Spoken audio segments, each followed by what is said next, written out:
a plan very similar to John's. The issue is not going to be who has these particular plans. It has to do with who can inspire and mobilize the American people to get it done and open up the process. If it was lonely for Hillary, part of the reason it was lonely, Hillary, was because you closed the door to a lot of potential allies in that process. At that time, 80% of Americans already wanted universal health care, but they didn't feel like they were let into the process. I want to ask Senator Gravel, you talk about running for President of the United States. In 1980, your condo business went bankrupt. Correct. In 2004, you filed for personal bankruptcy. Correct. Leaving $85,000 in credit bills unpaid.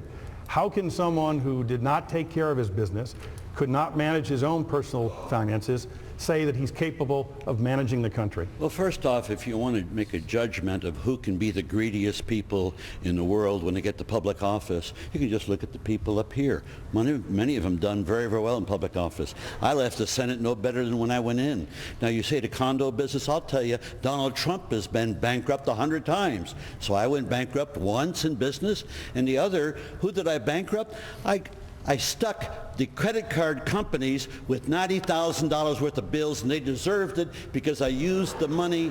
They deserved it, and I used the money to finance the empowerment of the American people with a national initiative so you can make the laws. Now, Tim, let me just point one thing out. You're asking about special interest. You've made your point. You've made your point. I wanted to make a better point. Let me leave it at that, because I got to give everyone a chance. Congressman Kucinich, when you were mayor of Cleveland, you let Cleveland go into bankruptcy, the first time that happened since the Depression. The voters of Cleveland rewarded you by throwing you out of office and electing a Republican mayor of Cleveland. How can you claim that you have the ability to manage the United States of America when you let Cleveland go bankrupt? You know, Tim, that was NBC's story. Now I want the people to know what the real story was. I took a stand on behalf of the people of Cleveland to save a municipal electric system. The banks and the utilities in Cleveland, the private utilities, were trying to force me to sell that system. And so on December 15th, 1978, I told the head of the biggest bank, when he told me I had to sell the system in order to get the city's credit renewed, that I wasn't going to do it because I remember where I came from. I remembered my parents counting pennies to pay the utility bills in one of the many apartments we lived in. And so I know why I went into public office. I went in to stand up for the people, and the people in Cleveland in 1994 asked me to come back to public life because at that point they expanded a municipal electric system that the banks demanded that I sell, and I showed the ability to stand up for the people. You know, my campaign in 94 was because he was right, and people put me in the Ohio Senate for that reason. 96, it was light up Congress as a symbol of saving the municipal electric system. And this year, it's going to be Light Up America, because I'm going to challenge those interest groups. I put my job on the line. How many people would be willing to put their job on the line in the face of pressure from banks and utilities? As this story gets told, people will want me to be their next president because they'll see in me not only the ability to take a stand, but the ability to live with integrity. Thank you. Governor Richardson, you talk about your experience, and yet when you were the Secretary of Energy, there were security breaches at Los Alamos. You talked about Justice White being your favorite Supreme Court justice, someone who voted against Roe v. Wade. New Mexico ranks 48th in terms of people below the poverty line, 48th in children below the poverty line. You said that being gay is a choice. Based on those kinds of comments and that record of performance or questionable activities, how can you tell people you have the experience to be president? I've been in public life 25 years. And, you know, I may not be the perfect consultant, blow-dried candidate. I make mistakes. I admit them.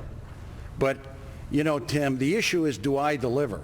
I mean, your network covered me 5 months ago when I brought back the remains of 5 of our remains of Korean War soldiers. I also persuaded, with others, the North Koreans to turn down their nuclear reactor. As governor, today New Mexico is the sixth fastest growing economy. I've insured kids under 12. Those statistics were way before me, but today we have created a balanced budget. New Mexico is the clean energy state. No one ever questioned me that I deliver when I brought back American hostages and servicemen from Iraq, from Saddam Hussein, from the North Koreans, from Darfur. I got a fragile ceasefire. I've received 4 Nobel Peace Prize nominations. You know, sure, I've made mistakes, and I'm going to continue making them, I can tell you right here. But I also want you to know that the issue is, can you deliver? You asked Senator Clinton. She's a candidate of experience.